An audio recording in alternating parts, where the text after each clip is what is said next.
السلام علیکم دوستوں، میں ہوں علی جاوید نقوی۔ جنرل پرویز مشرف نے 12 اکتوبر 1999 کو وزیر اعظم نواز شریف کی حکومت کا خاتمہ کر دیا۔ میں وزیر اعظم نواز شریف کی بیٹ یعنی رپورٹنگ کرتا تھا۔ 12 اکتوبر سے پہلے یہ بات پتہ چل چکی تھی کہ فوج کسی وقت بھی نواز شریف کا تختہ الٹ سکتی ہے۔ یہ سب کیسے ہوا؟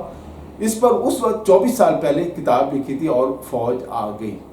جیو اور ARY سمیت کوئی نیوز چینل تو تھا نہیں، سو میری کتاب ہی ہر طرف چل رہی تھی۔ وقت گزرتا رہا۔ نواز شریف، شہباز شریف، میاں شریف قید میں تھے۔ نواز شریف کی اہلیہ بیگم کلثوم نواز شریف تنہا جنرل مشرف کے خلاف میدان میں نکل آئی تھی۔ بہت بہادر خاتون تھی۔ میں نے ان کے خصوصی انٹرویو کا پروگرام بنایا۔ میں اور ہماری لیڈی رپورٹر عالیہ عمران ان کا انٹرویو کرنے کے لیے جاتی عمرہ پہنچے، جہاں سیکیورٹی فورسز کی مکمل نگرانی تھی۔ بیگم کلثوم نواز کو جاتی عمرہ کے کچھ حصہ میں محدود کر دیا گیا تھا۔ حکومتی کلیئرنس کے بعد ہمیں ملاقات کی اجازت مل گئی۔ ڈرائنگ روم میں بیگم کلثوم نواز شریف تشریف لائیں۔ ان کے ساتھ غالباً حسن نواز یا حسین نواز کی مسز تھی۔ انہوں نے چائے اور بسکٹ وغیرہ ٹرے میں اٹھائے ہوئے تھے۔ میں بیگم کلثوم نواز صاحبہ کے احترام میں کھڑا ہو گیا۔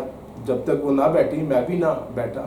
انہوں نے مسکرا کر کہا، نقوی صاحب آپ تو بیٹھ جائیں، باتیں ہوتی رہیں۔ انہوں نے کافی آف دی ریکارڈ باتیں کی، چیزوں کا پتہ چلا مجھے۔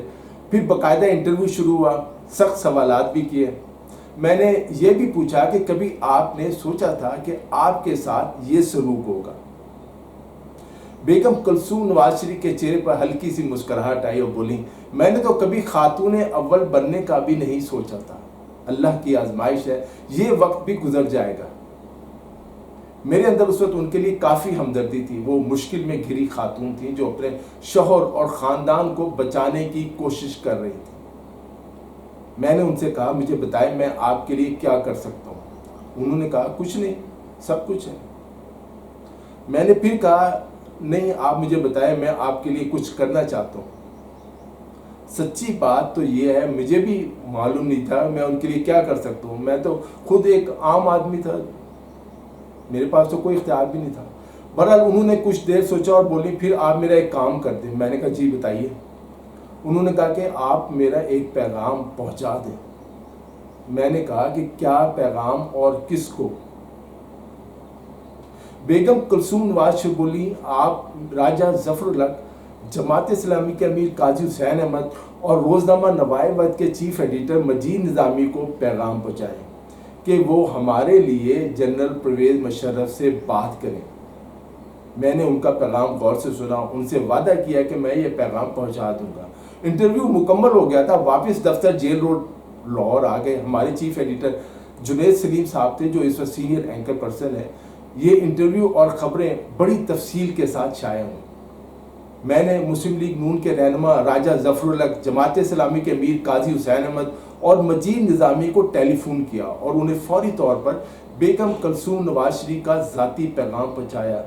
راجہ ظفر الحق اور قاضی حسین احمد سے میں نے کہا کہ آپ کلثوم نواز صاحبہ کو فوری طور پر فون کر لیں۔ میں نے کنفرم بھی کیا کہ انہوں نے فون پر رابطہ کر لیا۔ تاہم جب مجید نظامی صاحب کو فون کیا تھا تو انہوں نے پہلا سوال یہ کیا کہ کلثوم نواز شریف نے مجھے خود فون کیوں نہیں کیا؟ میں نے مجید نظامی صاحب کو جواب دیا کہ آپ بیگم کلثوم نواز صاحبہ سے خود پوچھ رہے ہیں کہ انہوں نے آپ کو براہ راست پیغام کیوں نہیں دیا۔ بہرحال مجید نظامی صاحب نے اگلے 2 دن مجھ سے مسلسل رابطہ رکھا۔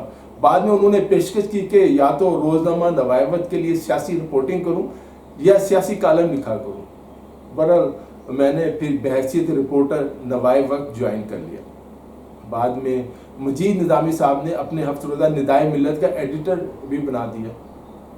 چند ہفتوں بعد صدر جنرل پرویز مشرف اور نواز شریف میں سعودی حکومت کی گارنٹی کے ساتھ معاملات طے پا گئے اور نواز شریف خاموشی سے سعودی عرب چلے گئے۔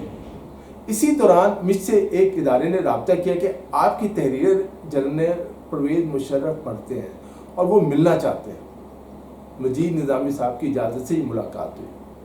دوستوں، آج 25 جولائی 2024 ہے۔ آج پھر ملک سیاسی اور معاشی بحران کا شکار ہے۔ ہم بند گلی میں کھڑے ہیں، ماشاءاللہ، اور ایمرجنسی کی باتیں ہو رہی ہیں۔